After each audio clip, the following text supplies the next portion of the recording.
गुरुर्ब्रह्मा गुरुर्विष्णुः गुरुर्देवो महेश्वरः गुरुरेव परं ब्रह्म तस्मै श्री गुरवे नमः।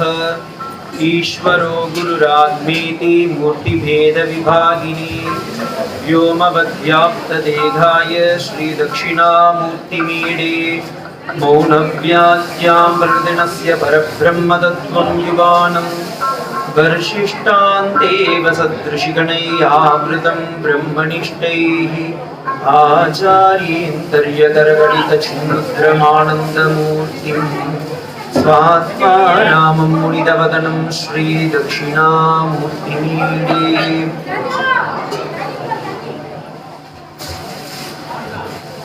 சிவனென்று இரு மனமே என்ன இன்னைக்கு சுகவனேஸ்வரர் திருத்தலத்துல சுவாமியுடைய சன்னிதானத்துல 63 நாயன்மார்களுடைய முன்னிலையில அடியேனுக்கு ஒரு சின்ன ஒரு வேண்டுதல். இந்த சேலமே ரொம்ப புனிதமான ஒரு ஸ்தலம். எத்தனை பேருக்கு தெரியும் தெரியல. ராமர் சீதை அன்னையை இலங்கையிலிருந்து மீட்டு வரும்போது சேலத்துக்கு வந்திருக்காங்க. இது வால்மீகி ராமாயணத்துல ரெக்கார்ட் ஆயிருக்க ஒரு விஷயம். இதம் அகம் சைலபுரே திஷ்டாமி அப்படின்றாங்க. சைலம் அப்படின்னா மலையும் மலை சார்ந்த இடங்களும்.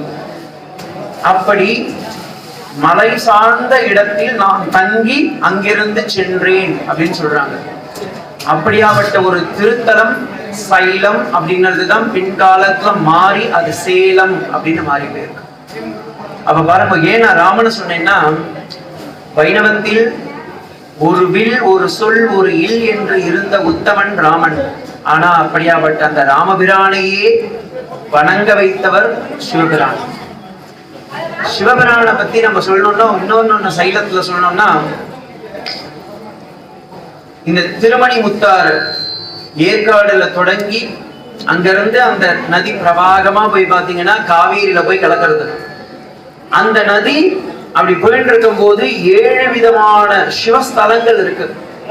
அதுல முதல் 7 அப்படின்னு இருந்தாலும், எப்படி நம்ம உடம்புல சரீரத்துல மூலாதாரம், சுவாதிஷ்டானகம், மணிப்பூரகம், அநாகதம், ஆக்ஞா, விசுக்தி, சகசிரம் அப்படின்னு, அதே போல இந்த 7 சக்கரங்கள் மாதிரியே நம்ம உடம்புல இந்த சைலத்துல போய் பாத்தீங்கன்னா சேலத்துல 7 விதமான சிவஸ்தலங்கள் இருக்கு.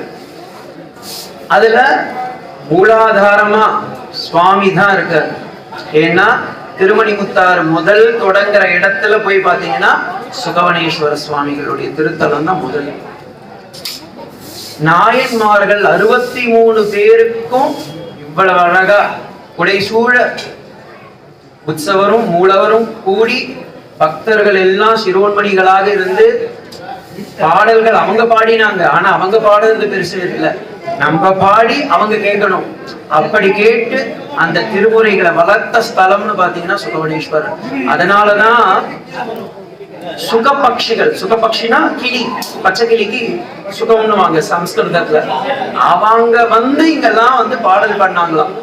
அவங்கெல்லாம் பாடி இந்த சிவனை பாடினதுதான் சுகம்.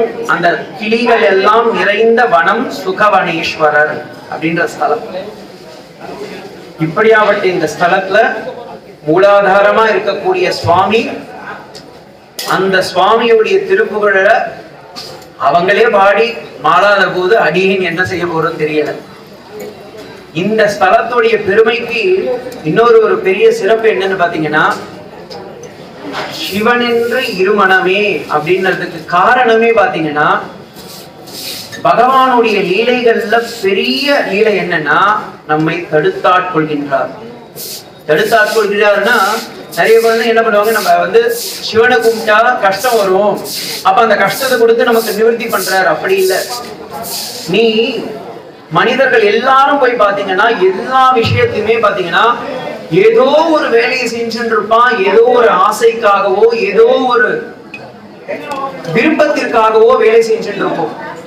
அதையெல்லாம் போக்கி நீ அந்த வேலையெல்லாம் செய்ய நீ வரலப்பா, நீ வந்தது எதற்காக, என்னை நீ நினைக்க வேண்டும் அப்படின்றதுக்காக தான். அதனாலதான் சிவனை எப்படி நினைக்கணும்னு ஆழ்வார்களும் ஆச்சாரியர்களும் சேர்த்து சொன்னாங்க. ஆழ்வார்களும் சொல்லியிருக்காங்களா? 12 ஆழ்வார்கள் ஒரு ஆழ்வார் சிவவாக்கிய சித்தர்.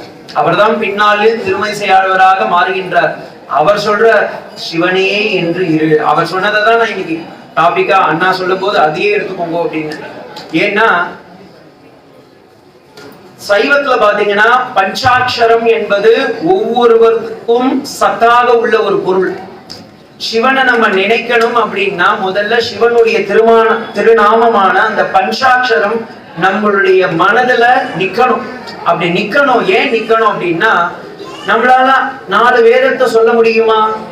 ரிக்வேதத்தையோ யஜுர்வேதத்தையோ சாமவேதத்தையோ அதர்வண வேதத்தையோ இல்ல வேதத்துக்கு அங்கமாக இருக்கக்கூடிய சீக்ஷா, கல்பம், வியாக்கரணம், நிருக்தம், சந்தசம், ஜோதிஷம்ன்ற போன்ற அங்கத்தெல்லாம் சொல்ல முடியுமா அப்படின்னா, சுவாமி அதை கத்து கொடுக்கிறவங்களும் இன்னைக்கு ஆளு கம்மி, கத்துக்கிறவங்களும் ஆளு ரொம்ப கம்மி. ஆனா ரிக்வேதத்திற்கோ யஜுர்வேதத்திற்கோ சாமவேதத்திற்கோ அதர்வண வேதத்திற்கோ சமமா ஒண்ணு இருக்கு அப்படின்னா அது ஒரே ஒரு வார்த்தை தான், சிவாய அப்படின்ற வார்த்தை. எப்படி தெரிஞ்சுக்கலாம்னா, வேத நூலை நீங்க அப்படியே மொத்தமா கையில எடுத்துக்கோங்க.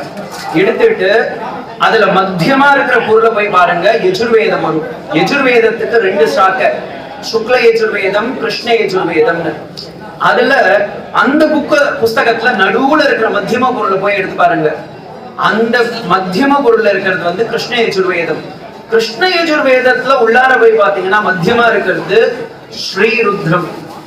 அந்த ஸ்ரீருத்ரத்துல மத்தியமா இருக்கிற போய் பாத்தீங்கன்னா நம சிவாய சிவதராய அப்படின்ற வார்த்தை. அப்ப இந்த அத்தனை வேதத்திற்கும் ஒரே திரட்டு. வீட்டுல அன்னைகள்லாம் இந்த பால் கோவா செய்வாங்க, திரட்டு பால்னு. 10 படி பாலை வந்து சுண்ட காய்ச்சி அதுக்கப்புறமா பாத்தீங்கன்னா ஒரு அரை கிளாஸ்ல முடிச்சு வச்சிருவாங்க. என்ன சுவாமி 10 படி பால் வச்சிருந்தனே இப்ப அரை கிளாஸ் தானே இருக்குன்னா, அதே போல இந்த வேதம்ங்கிறது அனந்தாவை வேதா, பெரிய சமுத்திரம். அதை கடைஞ்சி அதுல இருந்து எடுத்த ஒரு வார்த்தை எங்க இருக்குன்னா சிவாய அப்படின்ற வார்த்தைகள். அப்படியாப்பட்ட வார்த்தை இந்த பஞ்சாட்சரம் அப்படின்ற அந்த ஜபம். ரிக்வேதத்திற்கு சிவ, சாமவேதத்திற்கு வா, யஜுர்வேதத்திற்கு யா, அதர்வண வேதத்திற்கு நமக.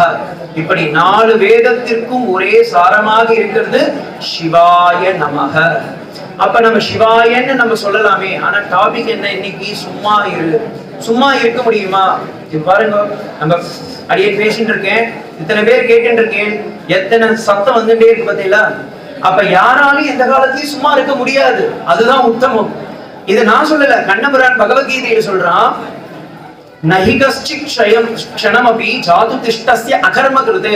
ஒரு காலத்திலும் ஒரு வேளையிலும் இந்த பிரபஞ்சம் முழுக்கவே சும்மா இருப்பது என்பது முடியாத ஒன்று. அப்ப சும்மா இருக்க முடியாதுன்னும் போது எதுக்கு சுவாமி சும்மா இருன்றீங்க? சும்மா இருன்னா நம்ம எல்லாரும் சும்மா இருக்க முடியாது. அதுக்கு பதில் பகவான் என்ன பண்ணிட்டார்? அவன் பேரையே நீ வாசித்து கொண்டிரு. அததான் வாசி வாசி வாசி என்று சொல்லும் பொழுது அது திரும்ப வரும்போது என்ன ஆயிடுது? சிவா சிவா சிவா சிவா. அப்ப பாருங்க, வீட்டுல நம்ம சும்மா தானே இருக்கிறோம். சுவாமி சும்மா இருக்கிறோமே, அது சும்மா இல்ல. நான் வாசித்து கொண்டிருக்கின்றேன். யாரை வாசிக்கின்றேன்? சிவனையே வாசித்துக் கொண்டிருக்கின்றேன். அதுதான் சிவாய என்னும் மந்திரம். இத மாணிக்க வாசகர் புரிஞ்சுட்டார். ஏன்னா இன்னைக்கு 63 அவங்களுடைய வாழ்க்கையிலேயே அவங்க புரிஞ்சுட்டாங்க அப்படின்னு அதை காமிக்கிறதுக்காக தான் இந்த ஏற்பாடு. மாணிக்க வாசகர் சுவாமி இதை நன்னா புரிஞ்சுட்டதுனால்தான் அவர் சொல்றார் முதல் வார்த்தையே நமச்சிவாய வாழ்க. ஏன் அவர் எங்கெங்கயோ போறார், கடவுளை தேடி தேடி தேடி போறார். நான் இங்க பாருங்க, இது எப்படின்னா கம்பநாட்டார்வார் சொன்ன மாதிரி, நீங்கள்லாம் பக்தி என்னும் சாகரத்தில் திளைத்தவர்கள். அடியன் வந்து ஒரு சின்ன பூனை மாதிரி வந்து உங்களுக்கு சொல்லிக் கொடுக்கறதுக்கு நான் ஒன்னும் கிடையாது. மாணிக்க வாசகர் சரித்திரம் நீங்க எல்லாம் கரைச்சு குடிச்சிருப்பேன். அந்த நாயன்மாருடைய வாழ்க்கையில தான் ஊனினை உருக்கி உள்ளொளி பெருக்கி தேடிட்டு இருக்கார் பகவான் எங்க எங்கன்னு. அப்ப அவர் தடுத்தாட்கொள்ளும் பொழுது முதலில் சொன்ன வார்த்தை சிவாய. சுந்தரமூர்த்தி நாயனார் சம்சாரம் என்னும் சாகரத்தில் நான் மூழ்க வேண்டும் அப்படின்றதுக்காக, ஏன்னா இளமை அறியாமை, அதனால அவர் என்ன பண்றாரு? போய் கல்யாணம் பண்ணிக்கலாம் அப்படின்னு நினைக்கிறார். கல்யாணம் அப்படின்றது என்னன்னா மங்களம். ஆனா நம்ம புரிஞ்சுக்கிறதுக்காக நான் சொல்றேன், அது ஒரு சம்பந்தத்தை உருவாக்குது. புதிதாக ஒரு உறவினை உருவாக்கி நமக்கு இன்னொரு சம்ஸ்காரத்தை உருவாக்குது, அவங்களையும் நீங்க காப்பாற்றணும் அப்படின்னு. ஆனா இவர் அதற்கு பிறக்கவில்லை. இத பகவானே தடுத்தாட்கொள்ளணும், இவருக்கு புரிய வைக்கணும் அப்படின்றதுக்காக அவர் என்ன பண்றாரு? உன்னை நான் தடுத்தாட்கொள்கின்றேன் வர. அப்படி வரும்போது இவர் சொல்றாரு, நீ யாருப்பா என்ன தடுக்கிறதுக்கு? எங்க இருந்தோ வந்து திடீர்னு கல்யாணத்தை எல்லாம் தடுத்து நிற்கிறீ அப்படின்னும் போது சுவாமி சொல்ற, நான் யாருன்னு தெரியணுமா? வா காமிக்கிறேன் உனக்கு அப்படின்னு சொல்லி அந்த இடத்துல நீங்க இன்னைக்கும் போய் பார்த்தீங்கன்னா சுவாமி விட்டுட்டு போன பாதுகை அப்படியே இருக்கு. அந்த போய் பார்த்தீங்கன்னா அர்ச்சக சுவாமி கிட்ட கேட்டீங்கன்னா கோவில் உள்ளே வச்சிருப்பா. அந்த சுவாமியுடைய திருப்பாதையை ஏன் வச்சுட்டு போயிருக்காருன்னா, இது சாட்சி. ஏன்னா பின்னாடி வரவா யாருன்னா ஒருத்த நாஸ்திகம் வந்து சொல்லுவான், அப்படிலாம் நடக்குமா சுவாமினா? நடக்குது பாரு, வச்சிருக்காரு அவர் பாதத்தை, இன்னைக்கும் நீ போய் பார்க்கலான்னு காமிக்கிறார். அந்த நடந்த இடம் இருக்கு, இது வந்து சும்மா கட்டுக்கதை கிடையாது அப்படின்னு அதை காட்டுறதுக்காக பெருமாள் சுவாமி அப்படியே பண்ணி காமிச்சார். அப்ப அந்த இடத்துல போய் பார்த்தேன்னா அப்படி சொல்றாரு. அவர் சொன்ன உடனே, எப்பா உன்னுடைய வாழ்க்கை இதற்கில்லை, நீ பகவானுடைய நாமத்தை பிரச்சாரம் பண்ணணும், எனக்கு நீதான் பிஓ வந்து சொல்லு அப்படின்னு சொல்ற. நான் எதை வச்சு சொல்றதுன்ற? பித்தானே நீ என்ன திக்னியே, அதையே வச்சு தெரிஞ்சுக்கோ அப்படின்ற. அப்ப முதல் பாசனமே எப்படி வருதுன்னா, பித்தா பிறை சூரிய பெருமாளே. நம்ம நிறைய பேர் எப்படி நினைச்சுப்போனா, பித்தா அப்படின்னு சிவன் அவர் திட்டினார் நினைச்சுக்கல, அப்படி நினைக்க கூடாது. சுந்தரமூர்த்தி அப்படி நினைக்கல மனசுல. நான் பித்தனாக இருந்தேன், என்னை பெருமாளாக மாற்றிய பெருமானே உனக்கு நான் அத்தா அப்படி நினைக்கணும். இது 2 விதத்தையும் வியாக்கியானம் பண்ணலாம். முதல்ல பெருமாளை சிவனை பார்த்து இவர் சொல்ற மாதிரி, அடுத்தது தன்னைத்தானே நொந்துக்கிறாரு. நான் திரும்ப திரும்ப பிறந்து பிறந்து செத்துட்டு இருந்தனே, அந்த பிறப்பு என்னும் சாகரத்தை வெட்டி வீழ்த்தி என்னை காக்க வந்த ஐயா அப்படின்ற. இதனாலதான் திருமூலரும் திருமந்திரத்துல சொல்லும் போது சொல்ற, சித்தத்தின் உள்ளே சிவலிங்கத்தை காட்டி சத்தத்தின் உள்ளே சதாசிவத்தை காட்டி. ஏன்னா அந்த நாத பிரம்மம் பரபிரம்மமாக வரும்பொழுதுதான் அது சாநித்தியம் அடைகின்றது. ஒரு ஊருக்கு கோவில் இருக்கு அப்படின்றது பெருமை இல்லை, அந்த ஊர்ல எத்தனை நாயன்மார்கள் ஆழ்வார்கள் வந்திருக்காங்கன்றதுதான் பெருமை. அவங்க வந்து பாடல் பெற்ற ஸ்தலமா இருக்கா, அப்ப கண்டிப்பா பகவானுடைய சாநித்தியம் இருக்கு. இப்ப இந்த இடத்துல யார் வந்திருக்கா? அருணகிரிநாதரே வந்திருக்காரு. நீங்க முருகர் கோவில் உள்ளார போய் பாத்தீங்கன்னா அருணகிரிநாதர் வந்ததுக்கான கல்வெட்டு இருக்கு இன்னைக்கும் சுகவனேஸ்வரர் கோவில்ல. ஔவையார் வந்திருக்காங்க. கரபுரநாதர் கோவில்ல போய் பாத்தீங்கன்னா ஔவையார் வந்திருக்காங்க. இன்னொன்னு, மற்ற ஸ்தலங்கள்ல இல்லாத ஒரு சிறப்பு பாத்தீங்கன்னா சுகவனேஸ்வரர் கோவில்ல சேர, சோழ, பாண்டிய, பல்லவர்கள் 4 பேரும் வந்திருக்காங்க. சேரன் வந்தா அதனாலதான் இன்னைக்கும் பாத்தீங்கன்னா ஏற்காடுக்கு மேல என்ன இருக்கு? சேர்வராய் என்ற கோவில் இருக்கு. பாண்டிய மன்னன் வந்தா அதனாலதான் இன்னைக்கும் பாண்டியன் இருந்த இடத்துக்கு அவங்க பிரிச்சு கொடுத்த இடம்லாம் கூட அப்படியே இருக்கு. சோழபுரம் அப்படியே இருக்கு. அப்ப 4 வந்து ஒருவரை வணங்க வேண்டும் என்று வணங்கினார்கள் என்றால் அது சைலபுரத்துல மட்டும்தான். அந்த சைலபுரத்துக்கு ரத்தினமாக இருப்பது சுகவனேஸ்வரர். அந்த சுகவனேஸ்வரரே சொல்ற ஒரு சாட்சி என்னன்னா, சாட்சி பூதமா நீ இருப்பா வாழ்க்கையில. நல்லதும் கெட்டதும் நமக்கு வாழ்வில் வரும், தீதும் நன்றும் பிறர் தரவாரா, அதற்காக நாம் நோதலும் தனிதலும் அவற்றோர் அண்ண. அதுக்காக நம்ம கஷ்டப்படக்கூடாது. ஏன்னா எந்த பிறவியில நம்ம என்ன பாவம் பண்ணணும்னு யாருக்குமே தெரியாதே. புல்லாகி பூண்டாகி பல்மிருகமாகி பறவையாய் பாம்பாய் கல்லாய் மனிதராய் எத்தனை பிறவி எடுத்த, அதுல எத்தனை தப்பு பண்ணு எவனுக்கு தெரியும்? அப்ப எதுவும் பண்ணிருக்கேனே அத்தனைக்கும் எனக்கு ஒரே ஒரு சாப விமோசனம் இருக்கானா? இருக்கு. என்ன இருக்கு சுவாமி? ஏதாவது கோவிலுக்கு போகணுமா, கும்பாபிஷேகம் பண்ணணுமா, இல்ல பெரிய பெரிய காரியம் பண்ணணுமா? நான் எந்த காரியமும் பண்ண தேவையில்லை, பகவானுடைய நாமத்தை சொல்லுங்க போதும். பெரிய நாமமா இருக்கே, துவாதசாட்சரம் இருக்கே, பஞ்சாட்சரம் இருக்கே, மகா சோடசாட்சரம் இருக்கே. ஸ்ரீவித்யால போய் பாத்தீங்கன்னா மகா சோடசாட்சரம் 16 மந்திரங்கள் இருக்கு. வைணவத்துல போய் பாத்தீங்கன்னா அஷ்டாட்சரம் இருக்கு. சைவத்துல போய் பாத்தீங்கன்னா பஞ்சாட்சரம் 5 மந்திரத்தை சொல்லுமா சுவாமி. தப்பு ஏதாவது ஆயிருந்துன்னா, எனக்கு சம்ஸ்கிருத நாலேஜ் கிடையாது, தமிழ்ல சொல்லும் போது வாயில நாக்கு தவறித்துனா என்ன பண்ண, ஃபுல்லா சொல்ல வேண்டாம்ப்பா. பகவான் அதுக்கும் பாருங்க எவ்வளவு டிஸ்கவுண்ட் கொடுக்குறாரு பாருங்க. நமக்கு 2% சொல்லுப்பா, அது போதும்பா. 2 வார்த்தை ஸ்ரீபா, அவ்வளவுதான். இந்த 2 வார்த்தை சொல்லுங்க, இதை சொல்ல முடியாதா அப்படின்னு கேட்கிறாரு. அதனாலதான் எப்படியாப்பட்ட வார்த்தையை நம்ம சொல்லணும் அப்படின்னா, பெற்றதாயே உன்னை மறந்து விட்டாலும், பிள்ளைய பெற்று எடுத்தாமே அந்த குழந்தையே அம்மாவை மறந்துருக்கும். சில நேரம் நம்ம படிச்சிருக்கோம் 6, 7, 8, 9, 10, 11, 12 காலேஜ் எங்கேயோ படிச்சிருக்கோமே. எத்தனை படிச்சாலும் படிச்சது போன வருஷம் படிச்சது இந்த வருஷம் பசங்க கிட்ட கேட்டு பாருங்க, தெரியல சுவாமி, எக்ஸாம் முடிஞ்சிருத்து, டிகிரி வாங்கிட்டேன் அப்படின்னுவான். அப்ப கற்ற நெஞ்சமே நாம் கற்ற கலையை மறந்தாலும் கண்களே நல்லா முடிச்சுதான் சுவாமி இருக்கேன், என்ன கேட்காம ட்விங்கிள் ட்விங்கிள் அடிச்சுட்டு இருக்கு, சில நேரம் சோத்தால அடிச்ச கட்ட சொல்லாமே ஊருக்கு கிளம்புது அப்படின்னு சொன்னாலும் நம்ம சேர்த்து வைக்கிற ஒரே சொத்து என்னன்னா, இதை நான் சொல்லல, ஏன்னா நான் ஏதாவது சொன்னேன்னு வச்சுக்கோங்களேன், இவர் பெருசா ஒரு ஏதோ சொல்ல வந்திருக்காரு அப்படின்னு. எதையும் நம்ம சொல்றதுக்கு இல்ல. அருகதை பெரியவங்க சொல்லி வச்சிருக்காங்க. 63 பேர் சொல்லி வச்சத நம்ம எடுத்துதான் சொல்ல முடியும். பெற்ற தாய் தன்னை மக மறந்தாலும் பிள்ளையை பேரும் தாய் மறந்தாலும், உற்ற தேகத்தை உயிர் மறந்தாலும், உயிரை மேவிய உடல் மறந்தாலும், கற்ற நெஞ்சகம் கலை மறந்தாலும், கண்கள் இரண்டும் இமைப்பது மறந்தாலும். தெரிஞ்சவங்க நல்லா சொல்லலாம், நீங்களும் சேர்ந்து சொல்லலாம். நற்றவர் தமிழ் உள்ளிருந்தோங்கும் நமச்சிவாயத்தை நான் மறவேனே, நமச்சிவாயத்தை நான் மறவேனே. அதுதான். அப்ப சும்மா இருக்கிறது கஷ்டம் சுவாமி, சும்மா இருக்கிறதுக்கு ஒரு ஆல்டர்னேட் பண்ணுங்க.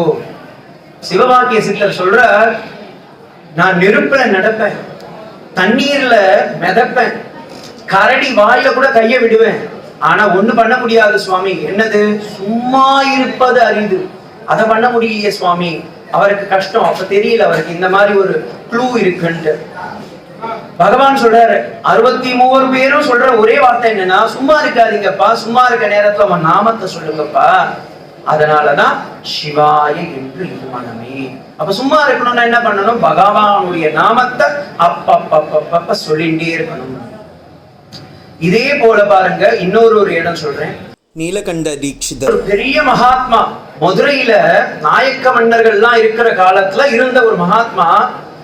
அவருக்கு ஒரு என்னன்னா, மீனாட்சி மேல அவ்வளவு அபாரமான ஒரு பிரியம். மீனாட்சி என்ன மட்டும் ரட்சினே வாழ்ந்துட்டு இருந்தவர். ஆனா அவருக்கு ஒரு சோதனை வருது. அந்த நாயக்கன் மன்னனுடைய பட்டத்து ராணிக்கு ஒரு சிலையை செய்ய சொல்றாங்க. அந்த ஸ்தபதி அந்த சிலையை வடிக்கும் போது பாத்தீங்கன்னா வலது தொடையில ஒரு பின்னம் வந்துருக்கு. உடனே அவர் என்னென்னமோ சொல்றாரு, ஒண்ணுமே பண்ண முடியல. என்ன பண்ணாலும் அந்த பின்னத்தை, அந்த உடஞ்ச பாட்டை நிவர்த்தி பண்ண முடியல. அப்ப எல்லாரும் அந்த ஸ்தபதி, அந்த செதுக்கிறவர் என்ன பண்றாரு, போய் இப்படி நடந்துருக்கு, நான் என்ன பண்றதுன்னாரு. சாமுத்ரிகா லட்சணம் பிரகாரம் நீ பண்ணது கரெக்ட் தான்ப்பா, அதனால தப்பு இல்ல, போயிட்டு வா அப்படின்றாங்க. அவர் பூஜை பண்ணி மீனாட்சி கிட்ட கேட்கிறாரு. அப்ப மீனாட்சி சொல்ற, கரெக்ட், பட்டத்து ராணிக்கு தொடையில ஒரு மச்சம் இருக்கு, அதனாலதான் அப்படின்னு சொல்லி விட்டுறாரு. ஸ்தபதி கிட்ட இதை சொல்ல முடியாது. அதனால மன்னன், நீ எடுத்துட்டு போய் அந்த விக்கிரகத்தை வை, ராஜா ஒத்துப்பார் அப்படின்ற. ராஜா உடனே கேட்கிறார், ஸ்தபதி கிட்ட சொன்னார் அப்படின்றார். கிட்ட கேட்டு நீங்க எப்படி இதை சொல்லலாம் அப்படின்னும் போது அவர் சொல்றார், சாமுத்ரிகா லட்சணம் பிரகாரம் ராணிக்கு இந்த இடத்துல ஒரு மத்யம் இருக்கு, அதனால இந்த மச்சத்தால அப்படி ஆயிருக்கு அப்படின்றார். உடனே ராஜாவுக்கு பாருங்க ஒரு புதர்க்கமான ஒரு எண்ணம். அப்ப தீட்சிதர் அந்த இடத்தை பார்த்தாரா, உடனே அவரை தண்டிக்கணும் அப்படின்னு சொல்லி, இப்ப எல்லாரும் முன்னாடியே சொல்ல முடியாது, வீட்டுக்கு அனுப்பிச்சுட்டார். அனுப்பிச்சுட்டு உடனே படை தலைவர்கள் எல்லாம் கூப்பிட்டு சொல்றார், அவன் கண்ணை கொளுத்திடுங்க அப்படின்றார். நீலகண்ட தீட்சிதர் நேரா போறார். மதுரை மீனாட்சி சுந்தரேஸ்வரர் முன்னாடி போய் நிக்கிறார். நின்னு, சிவா, நான் பண்ணதுக்கு எதுவும் இல்லை, நீ ஏதோ லீல பண்ணிட்டு இருக்க, நீ பண்ணதுல நான் வெறும் பொம்மை தான், என்ன ஆட சொன்ன ஆடிட்டேன், இப்ப என்ன பண்ண போறேன்னா பாத்துக்கலாம் அப்படின்ற. போய் நிக்கிறார். அந்த இடத்துல நேர காவலாளிங்க வராங்க. வந்த எண்ணம் புரிந்து விட்டது. பகவானுக்கு அந்த அர்ச்சக சுவாமி அந்த தீபாரதனையை காமிச்சுட்டு எடுத்துட்டு வர்றாரு பாருங்க. அந்த 2 கற்பூரத்தை எடுத்தார், கண்ணில் வச்சுட்டார். உங்க ராஜா எதற்காக என்னை கூப்பிட்டாரோ அந்த காரியம் நிறைவேறியதுன்னு போய் சொல்லிடுங்க அப்படின்ட்டார். உடனே அந்த ராஜா பார்த்தா, நான் சொல்லவே இல்லை, அதுக்கு முன்னாடி இவன் புரிஞ்சுக்கிட்டானா, இவன் பெரிய மகாத்மா. போய் நேரையா போய் தீட்சிதர் காலில் போய் விழுந்தா. அப்ப தீட்சிதர் சொன்னார், இனி இதுக்கு மேல நான் இருக்க மாட்டேன், சிவன் இந்த இடத்துல இருப்பார், அவரை பார்த்துப்பார் அப்படின்னு சொல்லிட்டு நேரா தாமிரபரணி கரைக்கு போயிடுறாரு. அவருடைய சரித்திரம் எவ்வளவு பாருங்க. மீனாட்சி தடுத்தாட்கொண்டார், ஆனா சிவன் தான் காப்பாத்தினார். ஏன் இந்த இதோ சொல்றேன்னா, அப்படியாப்பட்ட சிவன் எல்லாரும் நினைப்பாங்க இல்ல அவர் அழிக்கிறவர் அப்படின்னு. இன்னைக்கு சங்கர பகவத் பாதாளுடைய புண்ணிய தினம். ஸ்ருதி ஸ்மிருதி புராணானாம் ஆலயம் கருணாலயம் நமாமி பகவத் பாதம் சங்கரம் லோகசங்கரம். ஸ்மிருதி, ஸ்ருதி, புராணம், இது 3த்துக்கும் ஒரு வியாக்கியானம் எழுதின ஒரே சக்கரவர்த்தி அப்படின்னு பாத்தீங்கன்னா சங்கராச்சாரியார் தான். அப்படியாப்பட்ட சங்கராச்சாரியார் அத்வைதம், பரமானந்தம், பிரம்மத்தை தவிர வேற எதுவுமே இல்லைன்னு சொன்னவர். அப்படியாப்பட்ட மகாத்மா பசுபதிநாதர் கோயிலுக்கு போறார் நேபாள்ல. அங்க போகும்போது என்ன சொல்றாருன்னா, பசூனாம் பதிம் பாபநாசம் பிரவேசம் ஜெகத் காரணம். இந்த உலகமே இருக்கிறதுக்கு காரணம் என்னப்பா, நீதானே, உன்னை நான் எப்படி வணங்கணும்ன்றா. ஹராமி ஸ்மராமி, நீ என்ன அழிக்கிறவன், நான் உன்னை வணங்குறேன் அப்படின்றார். என்ன சுவாமி, அவரே ஒத்துண்டாரே, என்ன அழிக்கிறேன்னா, ஆமா, நமக்குள் இருக்கும் ஆணவத்தை அழிக்கின்றார், கண்மத்தை அழிக்கின்றார், சூக்ஷ்மமாக நம்மிடம் இருக்கக்கூடிய சம்சாரங்களை எல்லாம் அழிக்கின்ற ஒரே கடவுள்னு பாத்தீங்கன்னா அவர் தான். அதுக்குதான் திரிசூலத்தை வச்சுருக்கார். இந்த திரிசூலம் அப்படின்றது 3 இருக்கு பாருங்க. ஜாகிரத அவஸ்தா, சொப்னாவஸ்தா, சுஷுப்தி அவஸ்தா. தூங்கும் போதோ, முழிச்சுட்டு இருக்கும் போதோ, இல்ல கோமால போய் படுத்துட்டோமோ, எங்க போனீங்கனாலும் உங்களுக்கு கடைசி காலத்துல உதவ போடிய போது என்ன, பகவானுடைய நாமம். நம்ம போட்டு இப்ப ரிட்டையர்ட் ஆகிறதுக்கு முன்னாடி பிக்ஸட் டெபாசிட்னு போட்டு வைக்கிறோமா, அந்த பணம் பின்னாடி நான் இல்லைனாலும் என் மனைவிக்கோ குழந்தைக்கோ உதவுறோம் தானே போடுறோம். ஆனா உண்மையிலேயே பிக்ஸட் டெபாசிட் போட்டு வைக்க வேண்டிய ஒரே இது என்ன தெரியுமா வஸ்து? பகவானுடைய நாமம். ஏன்னா கடைசி காலத்துல நம்ம முழிச்சுட்டு இருப்போமோ, இல்ல தூங்கிட்டு இருப்போமோ, இல்ல கோமால இருப்போமோ, எப்படி இருந்தாலும் அந்த நாமம் நம்மை காப்பாற்றும். அதனால்தான் திருமூலர் அப்படி சொன்னார், நட்ட கள்ளும் பேசுமோ நாதன் உள்ளிருக்கையில். உங்களாலே தானப்பா இருக்கான். நீ எங்கெங்கேயோ தேடி தேடி தேடி தேடி போற, ஆனா ஓடி ஓடி ஓடி ஓடி நான் தேடிக்கொண்டிருக்கின்றேன். நீ எங்க இருக்கிற? உனக்குள்ளாரையே இருக்கேன், உனக்குள்ளாரே உட்கார்ந்துட்டு இருக்கேன். யதீஸ்வர நாயனாருடைய சரித்திரத்தை போய் பார்த்தீங்கன்னா இதுதான் நடக்கிறது. அந்த ராஜா என்ன சொல்ற? நான் கைலாயத்துக்கு போய் சிவனுக்கே இன்விடேஷன் கொடுக்குறேன் அப்படின்ற. சுவாமி, எங்க திருநின்ற ஒரு அரக்கோணம் பக்கத்துல இருக்கு, அந்த இடத்துல போய் பாத்தீங்கன்னா தெரியும். அந்த ராஜா அவ்வளவு பெரிய கோவிலை கட்டி வச்சிருக்கான். கோவிலை கட்டிட்டு சிவனை கூப்பிடுறான், வா சிவா வா, நான் இவ்வளவு பெரிய கோயிலை கட்டியிருக்கேன், வந்து என்னுடைய சன்னிதானத்துல வந்து உன் சாநித்தியத்தை கொடு அப்படின்றான். சுவாமி சொல்ற, நான் ஆல்ரெடி அப்பாயின்மெண்ட் கொடுத்துட்டேன்ப்பா, இப்ப நான் வர முடியாது. என்ன சுவாமி, எந்த ஊர்ல கொடுத்திருக்கீங்க? உன்னுடைய திருநின்ற ஊர்ல தான் கொடுத்திருக்கேன், போய் பாரு அப்படின்ற. ஏன் ஊர்லயா? யார் என்னை விட பெரிய கோயில் கட்டியிருக்கானா? கட்டியிருக்கான். எவ்வளவு பெரிய கோயில் கட்டியிருக்கான்? ஒரு கோவிலே இல்ல. ராஜா உடனே தூதர்கள் எல்லாம் விட்டு பாக்குறான், யார் அவர், எவ்வளவு பெரிய கோயில் கட்டியிருக்கான், போய் பாருங்கடா எல்லாரையும் அப்படின்றாரு. ஊர் முழுக்க சுத்தி வந்து பாக்குறாங்க. தூதர்கள் எல்லாம் சொல்றாங்க, ஒரு கோயிலும் கட்டல சுவாமி, உங்க கோயில் தான் பெரிய கோயில்ன்றாங்க. ராஜா அஞ்ஞானத்துல கோவில்ன்றது கண்ணுக்கு தெரிய ஒரு வஸ்துன்றாரு. ஆனா அந்த நாயனார் என்ன பண்றாரு? ஊனினை பெருக்கி என் உள்ளம் பெருங்கோவில், ஊனுடம்பு ஆலயம், வள்ளல் பிரானுக்கு வாயே கோபுர வாசல். பகவானே, என்னால கன்ஸ்ட்ரக்ஷன் எல்லாம் பார்க்க முடியாது, டொனேஷன் எல்லாம் வாங்க முடியாது, என் உள்ளாரே ஒரு கோயிலை கட்டி வச்சிருக்கேன், மனக்கோட்டையை கட்டி வைத்தேன், நான் பகல் கோட்டையை கட்டல, அதனால வந்து தங்கிரியா அப்படின்ற. சிவன் சொல்லிட்டார், கண்டிப்பா வரேன், நாங்க வந்து நிக்கிறேன் அப்படின்னு. அதனாலதான் பகவான் ராஜாக்கு பர்மிஷன் கொடுக்கல, நாயனாருக்கு பர்மிஷன் கொடுத்தார். ராஜாவே கேட்கிறான், எங்கப்பா கட்டின கோயில காமிப்பா, அட்லீஸ்ட் நான் பாத்துக்கிறேன்பா அப்படின்றாரு. கிழிச்சு காமிக்கிறேன். 2 பேர் தான் உலகத்துல பகவான் எங்க இருக்கான்னு புரிஞ்சுட்டாங்களே. ஒண்ணு சைவத்துல ஹிருதயேஸ்வர நாயனார், இன்னொன்னு வைஷ்ணவத்துல ஹனுமான். 2 பேரும் பாத்தீங்கன்னா பகவான் எங்கெங்கெல்லாம் இல்லப்பா, இங்க இருக்காப்பா. அப்போ ஒரு அடியாரை பார்த்து இன்னொரு அடியார் சொல்றதே என்ன? சிவ சிவன்னா அவரை பார்த்து சொல்லல, ஐயோ அவர் உள்ளார இருக்க சிவனை நான் வணங்கணுமே.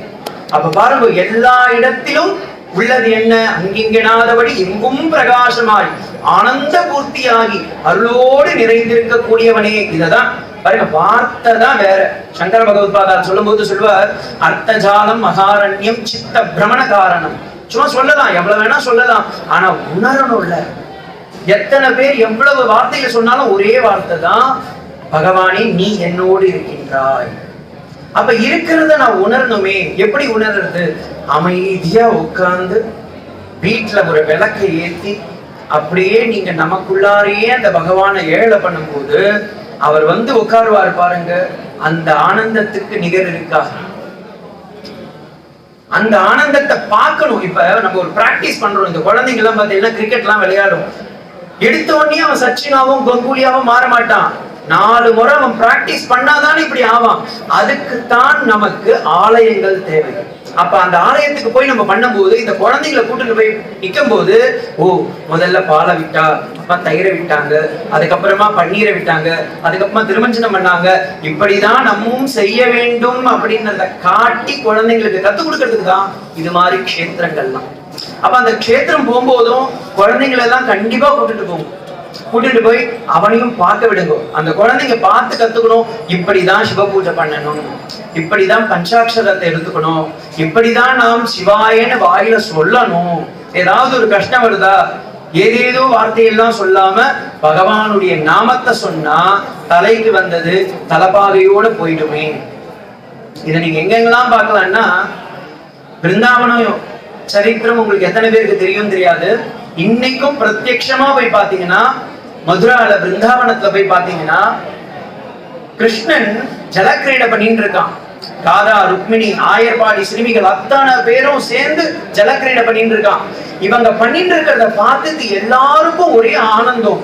இங்க பூலோகத்தை மட்டும் இல்ல, மேல வைகுண்டத்தையும் ஆனந்தம். அங்க பாத்தீங்கன்னா கைலாசத்துல இருந்து அவர் பாக்குறாரு, நானும் வந்து கிருஷ்ணன் கூட ஆடணுமே அப்படின்னு ஆடுறாராம். இவரே நடன சர்வேஸ்வரர், அவர் வந்து இங்க ஆடணும்னு ஆசைப்படுறாரு. யாரு கூட? கிருஷ்ணன் கூட. அப்படி ஆடணும்னு ஆசைப்படும் போது அவர் உள்ளார அந்த பிருந்தாவனத்துக்குள்ள நுழைகிறார். அங்க இருக்க ஒரு கோபி சொல்றாங்களா, நீங்க யாரு அப்படின்றாராம். அவர் உண்மையை சொல்லணும், ஏன்னா இவர் பேரே சத்தியேஸ்வரானந்தர், சத்திய சங்கல்பனா வேற இருக்கவர். உடனே சொன்னாரா, நான் சிவம்பா வந்திருக்கேன் அப்படின்னு. இல்ல நீங்க சைவம், நாங்க வைணவம், உள்ளார விட மாட்டோம், உள்ளார பெரிய ஜலக்கிரீடை நடந்துட்டு இருக்கு அப்படின்னா. யாரோ ஒரு கோபியர் சொல்லிட்டு போயிட்டாராம். சிவன் பார்த்தார், சரி நான் வரேன் அப்படின்னு சொல்லி ஒரு கோபியரா போய் உள்ளார உட்கார்ந்து கண்ணன் கூட கோபிகா லீல பண்ணியிருக்காரு. இது பாகவதத்திலயும் இருக்கு, விஷ்ணு புராணத்திலயும் இருக்கு. இத சொல்லி இன்னைக்கும் நீங்க மதுரைக்கு போனீங்கன்னா, மதுரா நகரத்துல வெளியே போய் பாத்தீங்கன்னா, அந்த கிருஷ்ணன் கோவிலுக்கு வெளியே போய் பாத்தீங்கன்னா கோபேஸ்வரர் அப்படின்னு சிவன் கோவில் இருக்கு. ஏன் இந்த கோபேஸ்வரர் வந்தாருன்னா, அவரே வந்து ராசக்கிரீடை பண்ணியிருக்காரு. அதே போல மகாபாரதத்துல போய் பாத்தீங்கன்னா அர்ஜுனனுக்கு ஒரு பிரச்சனை வருது. அர்ஜுனன் பாசுபதாஸ்திரம் வாங்கணும்ன்றதுக்காக நேரா சிவன் கிட்ட போகணும், கைலாயத்துக்கு போகணும் அப்படின்னும் போது அவர் சொல்றாரு, கைலாயத்துக்கு தான் நான் போயிடுறேன் அப்படின்றார். அப்ப கைலாயத்துக்கு போகணும்னா நீ முதல்ல இங்க இருக்கிற குருவான உன் கிருஷ்ணனை வணங்கி செல்ல வேண்டும். கிருஷ்ணன் சொல்றான், என் காலில் விழுந்து வணங்கிட்டு போடான்றான். இவன் ஃப்ரெண்டா பார்த்திருக்கான். கூட யாருன்னா ரொம்ப இருந்தா நீங்க அவங்க ஃப்ரெண்டா பாப்பீங்க, பிலாசபரா பாப்பீங்க, கைடா பாப்பீங்க, கார்டியனா பாப்பீங்க, ஆனா காடா பார்க்க மாட்டாங்க. பகவான் என்ன நினைச்சா, சரி ஏத்துக்கல, நம்ம என்ன பண்றது, குழந்தைங்களுக்கு புரியாது இதுதான் அம்மான்னு. கொஞ்ச நாள் பொறுத்து குழந்தைங்க எப்ப ஹாஸ்டல் போயிட்டு திரும்ப வருதோ அன்னைக்குதான் சொல்லும், அம்மா போட்ட தோசை எவ்வளவு அமிர்தமா இருந்ததுன்னு எனக்கு அப்ப புரியுது சுவாமி அப்படின்னு. சோ அதே போல கூட இருக்கும் போது பகவானுடைய எண்ணம் தெரியாது. கண்ணனை பத்தி அர்ஜுனனுக்கு புரியல. அவன் என்ன சொல்றான், வில்வத்தை கிட்ட போட்டுட்டு போடா அப்படின்றான். ஏய் உனக்கு துளசி தானே பிடிக்கும், நீ ஏன்டா வில்வத்தை கேட்கிற, போடுறா போட்டு போடா அப்படின்றான். உடனே கிருஷ்ணன் என்ன பண்றார், தன்னுடைய ரதத்தை அனுப்பிச்சு அர்ஜுனன் அதுல ஏழை பண்ணி போ அப்படின்றான். நேரா கண்ணன் அர்ஜுனன் போறான் கைலாயத்துக்கு. அங்க போய் கைலாயபதியை போய் பார்க்கறான். கைலாஷ்ல போய் பார்த்தீங்கன்னா பெருமாள் சிவனுடைய கால்ல போய் பார்த்தீங்கன்னா அர்ஜுனன் கிருஷ்ணன் கால்ல போட்ட வில்வம் அங்க இருக்கு. அப்பதான் நினைச்சான், ஹரியும் சிவனும் உண்மையா. இதை நீங்க இன்னைக்கும் அனுபவிக்கலாம். திருப்பதி தேவக்ஷேத்திரத்தை போய் பாத்தீங்கன்னா வில்வக்ஷன் அர்ச்சனை வாரத்துல ஒரு நாள் இருக்கு. ஏன்னா பெருமாளுக்கும் வில்வ அர்ச்சனை பிடிக்கும், மகாலட்சுமி தாயாருக்கும் வில்வ அர்ச்சனை பிடிக்கும். மகாலட்சுமி அஷ்டகத்துல போய் பாத்தீங்கன்னா வில்வப்பிரியே வில்வஸ்தலாய மூலே அப்படின்ற ஒரு வார்த்தை இருக்கும். அம்பாளுக்கு வில்வம் அவ்வளவு பிரியம். ஏன்னா வில்வம் அப்படின்றது 3 தலம். நீங்க மகாவில்வத்தெல்லாம் விட்டுக்கோங்க, வேதத்துல இருக்கிறது 3 திரிதலம் திரிபுராகாரம் திரிநேத்திரஞ்ச திருநாயுதம் திரிஜன்ம பாபசம்ஹாரம் ஏக வில்வம் சிவார்ப்பணம். 3 ஜென்மத்துல பண்ண பாவம் எனக்கு தீரணும். ஜாகிரத அவஸ்தை, சொப்னவஸ்தை, சுஷுப்தி அவஸ்தை, தெரிந்தோ தெரியாமலோ அறிந்தோ அறியாமலோ நான் செய்த பாவம் அத்தனையும் தீரணும் அப்படின்னா அதற்கு 3 இலை இருக்கிற பாருங்க, அந்த இலைய போடுங்க போதும் அப்படின்றார். அதுதான் வில்வம். அந்த வில்வத்தை எடுத்து போய் சுவாமி பெரிய இதுவெல்லாம் கேட்கல, எனக்கு பெரிய பெரிய மாலையை போடுங்கோ, பெரிய பெரிய முத்து பல்லங்கெல்லாம் தூக்குங்கோ, ஏலக்காய் மாலை போடுங்கோ, ஜாதி, அது நம்மளுடைய சக்தி, யதாசக்தியா நம்ம போடுறது. ஆனா ஒரு அன்பனா நாம போடணும் அப்படின்னா ஒரு வில்வத்தை அப்படி பறிச்சு, பகவானே இந்த ஏழையால இதை தான் பண்ண முடியும், இதை வச்சுக்கோ அப்படின்னா அவர் அதுக்கு எதுக்கு கொடுப்பாருன்னா கைலாசத்தையே எதுக்கு கொடுத்துருவாராம். இந்த வச்சுக்கோ, ப்ராப்பர்ட்டி உனக்கு தான் இனிமே. இதை எங்க நீங்க தெரிஞ்சுக்கலாம்னா ஸ்ரீமத் பாகவதத்துல ஒரு பெரிய ஒரு இன்சிடென்ட் இருக்கு. ஸ்ரீமத் பாகவதம் அப்படின்றது வைஷ்ணவ புராணம். பகவானுடைய மத்ஸ்ய கூர்ம வராக வாமன நரசிம்மனுடைய சரித்திரத்தை சொல்றதுக்காக வந்தது ஸ்ரீமத் பாகவதம். ஆனா அந்த ஸ்ரீமத் பாகவதத்துல தக்ஷ பிரஜாபதியுடைய கதை இருக்கு. அந்த தக்ஷ பிரஜாபதியுடைய மகன் தான் தாக்ஷாயணி. அந்த தாக்ஷாயினி சிவனை வந்து பிரிய நேரிடுது. ஏன்னா மாமனார் ஒரு ஹோமம் பண்றார். அந்த ஹோமத்துல மாட்டு பிள்ளைய கூப்பிடவே இல்லை, சிவனை கூப்பிடவே இல்லை. சிவனை கூப்பிடாம ஒரு ஹோமத்தை நடத்துறாரு. அப்ப பார்வதி அம்மா சொல்றாங்க, பர்வதராஜைமான் குமாரியா இருக்கிறவங்க, இப்படி நடக்கிறதே, நீங்க வரதுனால என்ன, நான் வரேன், நான் எங்க அப்பா வீட்டுக்கு போயிட்டு வரேன் அப்படின்றா. உடனே சுவாமி சொல்றார், அங்க போனா உனக்கு மரியாதை இல்லம்மா, என்னையும் அவர் மதிக்கல, எனக்கு கொடுக்க வேண்டிய அபிர்வாகத்தையும் அவர் கொடுக்கல, அதனால வேண்டாம் விட்டுடுன்றாங்க. ஆனா தாய் உள்ளம் என்னதான் இருந்தாலும் எனக்கு என் அம்மா வீடு தானே பிடிக்கும், நான் போயிட்டு வந்துடுறேனே அப்படின்னு சொல்லி போறாங்க. அப்படி போகும்போது தக்ஷ பிரஜாபதி நடத்தின அந்த யாகத்துல அவர் துவம்சம் பண்றார். வீரபத்ரனை அனுச்சு அந்த துவம்சம் பண்ணும்போது அவர் சொல்றார், அயம் து பரஹ, என் பேரே என்னன்னா ஆசுதோஷானந்தா அப்படின்றார். ஆசுதோஷானந்தானா என்ன தெரியுங்களா? தமிழ பொருள் பக்த சிரோன்மணி. பக்தர்கள் யார் எதை கேட்டாலும் டக்குன்னு எடுத்து கொடுத்துருவார். நீங்க அமர்நாத் போயிருந்தீங்கன்னா தெரியும், அங்க இருக்கிற பக்தர்கள் ஒவ்வொன்றுத்துக்கும் தானா எடுத்து கொடுத்துட்டாரு. நீங்க அமர்நாத் உள்ளார போய் சிவனை போய் பாக்குறதுக்கு முன்னாடி சந்தன்வாடி, பகல்காம், சேஷ்நாக், நங்கபர்வதம் எல்லாம் வரும். இது எல்லா இடத்துலயும் ஒவ்வொரு ரிஷிகள் வந்து, சுவாமி உங்களுடைய பிறை எவ்வளவு அழகா இருக்குன்னு எடுத்து இதான் படிச்சுக்கோப்பாங்க அப்படின்ட்டு. அதுதான் சந்தன்வாடி. இன்னொரு இடத்துக்கு போறாரு, ஒரு அன்மன் கேட்கிறார், சுவாமி எவ்வளவு அழகான நாகாபரணம் பூட்டின்னு இருக்கீங்க அப்படின்னா, இந்த படிச்சுக்கோப்பா அப்படின்னு காட்டி கொடுத்துட்டாரு. அப்படி தியாக சிரோன்மணியா இருக்கிறவர் தான் பெருமாள். அதனாலதான் அவர் பேர் என்ன? தியாகீஸ்வரன். மற்றவங்க எல்லாம் எடுத்து பழக்கம், இவருக்கு என்ன தெரியுமா? கொடுத்து பழக்கம். ஏதாவது ஒண்ணு கேளு, நீ கொடு, நீ கேட்கலையா நான் உனக்கு கொடுக்குறேன். எதை கொடுக்குறேன்? என்னையே கொடுக்குறேன். பதஞ்சலி மகரிஷியும் வியாக்கிரபாதரும் இந்த உலகம் உருவாகும் போது ஏதாவது நான் உங்ககிட்ட இருந்து வாங்கிக்கணுமே அப்படின்றாங்க. சுவாமி உங்களை பத்தி ஏதாவது பாடணும், 2 பாட்டு பாடணும், நான் பாடணும்னு வந்திருக்கேன், ஆனா உங்களை பாட முடியலையே அப்படின்றாங்க. பாடணும்னா வார்த்தை தேவை, வாய் தேவை. வாய்னா சப்தம் வேணும், சப்தம்னா வார்த்தை இருக்கணும், அக்ஷரம் இல்லையே அப்படின்னும் போது உடனே சிவன் பார்த்தார், உங்களுக்கு தரேன், உங்களுக்கு தேவை அக்ஷரம் தானே. எடுத்தார் உடுக்கைய. இன்னைக்கு நம்ம பேசுறோம் பாருங்க, இந்த பேச்சுக்கு காரணமே இந்த சபேஷன் தான். எடுத்து உடனே பாணினியை எடுத்தார். ஐ உன் கேவும் கயோ சயவர லங் யமகணனம் கடதஸ் ஜபகடத கடதஸ் கபச்சடத சடதோ கபை ஷசசல் ஹல் அப்படின்னு போட்டார். உடனே பாணினியும் வியாக்கிரபாதரும் அந்த புலிப்பாலி சித்தர்களும் அந்த பதஞ்சலி மகரிஷியும் ஒன்னா சேர்த்து அத்தனையும் உருவாக்குனாங்க. அப்படியே சம்ஸ்கிருதம் வளர்ந்துருச்சு. அப்படி வந்ததுதான் அந்த வார்த்தையிலிருந்து எடுத்தாங்க பாருங்க. இத்தனை வார்த்தையிலிருந்து பொறுக்கி எடுத்தாங்களாம். அது 1,00,000 வார்த்தை அப்படியே கொட்டி கிடக்குது. இது வந்து நான் சும்மா கதையா சொல்றேன். சதகோட்டி ராமாயணம் அப்படின்னு ஒரு புஸ்தகம் இருக்கு. அதுல போய் பாத்தீங்கன்னா இந்த இன்சிடென்ட் இருக்கு. அந்த இடத்துல பெருமாள் என்ன பண்றாரு, உடனே இந்த பக்கம் தேவர்கள், இந்த பக்கம் யக்ஷர்கள், இந்த பக்கம் மனுஷர்கள் 3 பேருக்கும் சொல்றாரு, பிரிச்சுக்கோங்கப்பா வாழ்க்கைன்னு. உடனே எல்லாரும் சொல்றாங்க, சிவனே நீங்க தானே இந்த வார்த்தையை எல்லாம் கொடுத்தீங்க, நீங்களே இதை பிரிச்சு கொடுத்துருங்களேன் அப்படின்றாங்க. எல்லாம் பிரிச்சு கொடுக்குறேன் அப்படின்னு சொல்லிட்டு ஒவ்வொருத்தரும் ஒன்னொன்னா பிரிச்சு கொடுக்கிறார். 1 கோடி 3ஆ பிரிக்கணும். உடனே பிரிச்சு கொடுக்கிறார். கடைசியில 1000 வார்த்தை மீறுது. அந்த 1000த்தை 3000 3000 3000ன்றாரு. ஒரு 100 மீறுது. அந்த 100 திரும்ப பிரிச்சு கொடுக்கிறார். 30 30 30ன்னு ஒரு 10 மீறுது. அந்த 10 திரும்பவும் பிரிச்சு கொடுக்கிறாரு. 3 3 3ன்னு 9 போய் கடைசியில ஒரு வார்த்தை நிக்கிறது. அந்த ஒரு வார்த்தையை எடுத்து சொன்னாராம், இதை நான் பிரிக்க முடியல, என்னப்பா பண்ணறதுன்னாராம். நீங்களே வச்சுக்கோங்க, இவ்வளவு நேரம் பிரிச்சு கொடுத்தீங்களா, நீங்களே வச்சுக்கோங்க அப்படின்னாராம். அந்த வார்த்தை தான் சிவான்னு அப்படி எடுத்து. அப்பா இந்த வார்த்தை பாருங்க, இவ்வளவு பிரிச்சு கொடுத்தாரா, ஆனா அவர் பிரிச்சு கொடுத்த வார்த்தை என்ன? சிவா. அதனாலதான் அவர் என்ன பண்ணிட்டார், சிவான்னு நான் அப்படியே இருக்கேன். இத தெரிஞ்சுக்கிறதுக்கு தான் நமக்கு அந்த ஞானம் வேணும். இதை புரிஞ்சுக்கிறதுக்கு தான் நம்ம உள்ளார போய் கோவில போய் சுவாமியை பார்க்கிறோம், எல்லாம் பார்க்கிறோம். பார்த்துட்டு கண்ணை மூடி நமக்குள்ளார அவளை அப்படியே எழுந்து பண்ணிக்கணும். அவருடைய பாதத்தை அப்படியே வருடி விட்டு அவருக்கு பாத பிரக்ஷாலம் பண்ணி சந்தனம் பூசி அப்படியே அந்த வில்வத்தை வச்சு தூப தீப நெய்வேத்தியம் எல்லாம் காமிச்சு, பகவானே என்னால பெருசா சக்கர பொங்கல்லாம் பண்ண முடியாது, பாயசம் எல்லாம் பண்ண முடியாது, என்னால மனசார வைக்கிறேன், ஏத்துக்கோ அப்படின்றார்.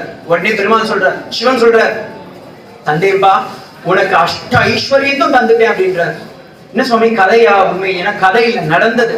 சித்திரகந்தர்வன் அப்படின்ற ஒருத்தன், ஒரு கந்தர்வன், அவன் ரொம்ப கஷ்டப்பட்டு இருக்கான். விஷ்ணு புராணத்துல இருக்கு இந்த கதை. ரொம்ப கஷ்டப்பட்டு இருக்கான். அப்ப வந்து பெருமாள் சொல்றார், உனக்கு இந்த தோஷம்லாம் நிவர்த்தி அடையணும்னா நீ என்னப்பா பண்ணனு, சிவனை மனசார பிரார்த்தனை செய் போதும் அப்படின்றார். இவன் நினைச்சுட்டான், ஓகே மனசார பிரார்த்தனை செய்யணும்னா ஏதோ பெருசா பண்ணணும் போல இருக்கு. எந்த கோவிலுக்கு போகணும் சுவாமி, எவ்வளவு அர்ச்சனை பண்ணணும், எவ்வளவு கூடம் பாடம் ஊத்தணும் அப்படின்னாரு. உடனே பெருமாள் சொன்னார், அவ்வளவு எல்லாம் வேண்டாம்ப்பா, உட்கார்ந்த இடத்துல இருந்து பகவானை வேண்டி அது போதும் அப்படின்னாரு. இப்ப நீங்க பண்ணிட்டு இருக்கீங்களா, இதெல்லாம் பெரிய அவர் பண்ணதுக்கு மேல இதெல்லாம்.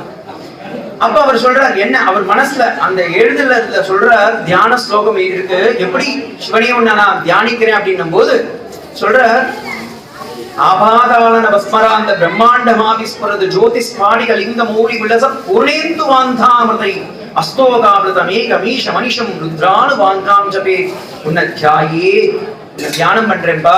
பிரம்மாண்டத்துல இருக்கிறவன் நீ.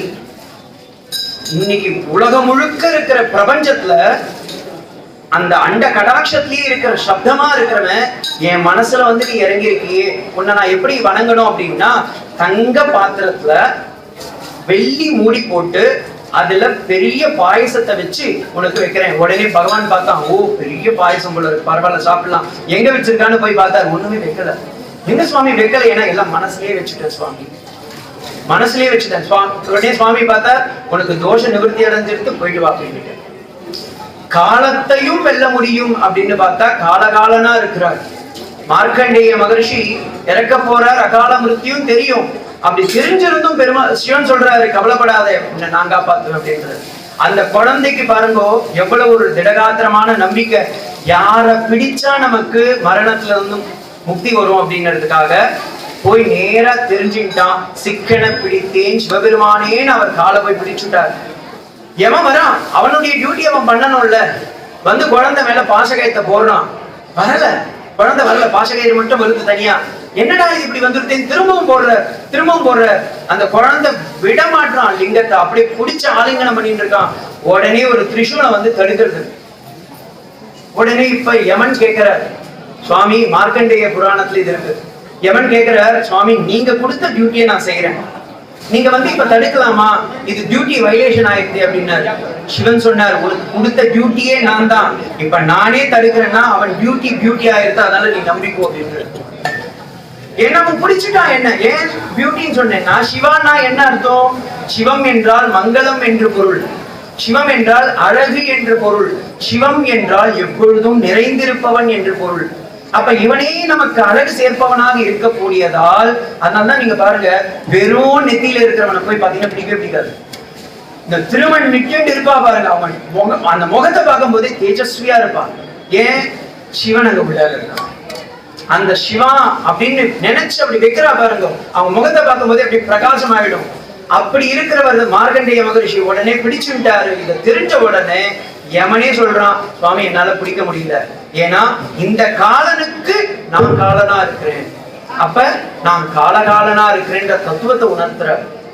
இதுதான் நாம் எப்பொழுது சிவா என்று நம்பி அவனிடம் சரணாகதி அடைகிறோமோ அப்ப நமக்குள்ளார பெருமாள் இருக்குவான்.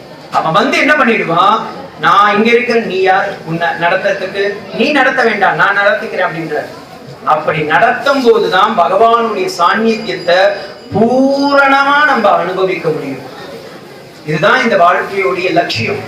பிறக்கிறோம், ஏதோ ஒரு துன்பம் வருது, இன்பமும் துன்பமும் நிலா போல. காஞ்சி மகாபெரிவா சொல்லும் போது சொல்லுவார், குறையாத நிலவில்லை, குறைவில்லாத வாழ்வில்லை. ஆனால் அந்த குறையும் நிறையும் நம் வாழ்வில் அப்படியே சரிசமமா நினைச்சு வைக்கிறது என்னன்னா இந்த சிவ தத்துவம் தான். அதனாலதான் உலகத்திலேயே 50% கொடுத்த முதல் சிரோன்மணி அவர்.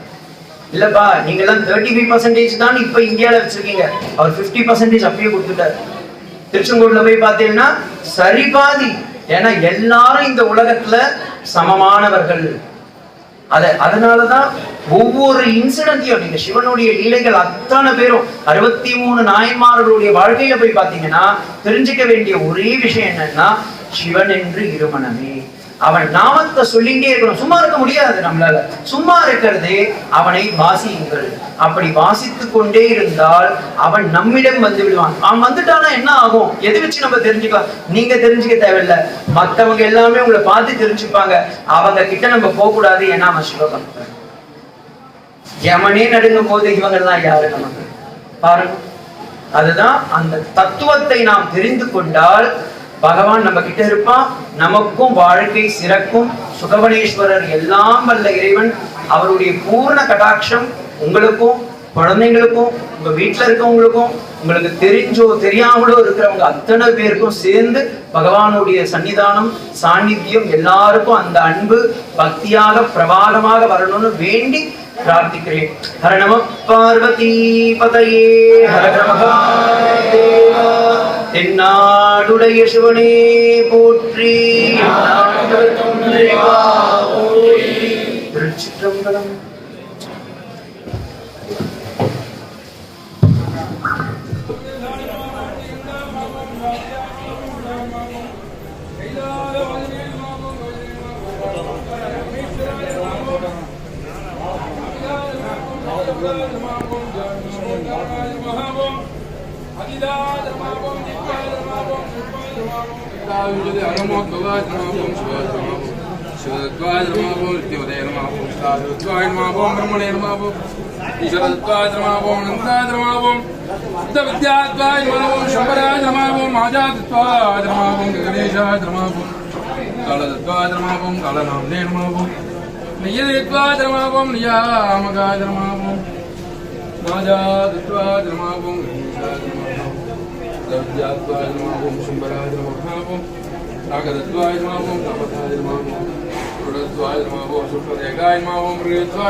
समर्पयामि।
संतोषे मधुरक्तं तोषे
त्वमग्ने रुद्रोऽसुरो महादिवस्तकं सत्त्वामानकं प्रज्ञजेविने त्वं वासीरर्णय्यादिसङ्गयस्तं पूजामि तमत्पासि तत्परा आवो राजानमध्वरस्य रुद्रगं होतारकं सत्त्वचितरगं लोकस्योः अग्निं पुराणमिदनोर्षत्याध्यरण्यरूपमसे कृणध्वं सद्यो जातं प्रपद्यामि सद्यो जाताय मे नमो नमः भवे भवे नाति भवे भवः समां भवान् समाय नमः रामदेवाय नमः ज्येष्ठाय नमः श्रेष्ठाय नमो रुद्राय नमः कालाय नमः कलैकरणाय नमः बलैकरणाय नमः बलाय नमः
மொபைல் நீங்களா கொடுத்தீங்க?